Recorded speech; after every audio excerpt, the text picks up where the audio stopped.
అంటాడు, అన్నం అన్నం పరబ్రహ్మ స్వరూపం, అన్నం తింటా చదువుతున్నాను, నేనేం చేయను, దొంగతనం చేసావు చెప్పు అంటాడు. ఒప్పుకుంటాడు, ఏం చేయను అన్నాడని.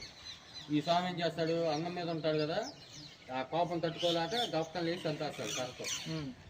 అన్నం పరబ్రహ్మ స్వరూపం అన్నాడుగా, అందుకని బ్రహ్మకి గుడి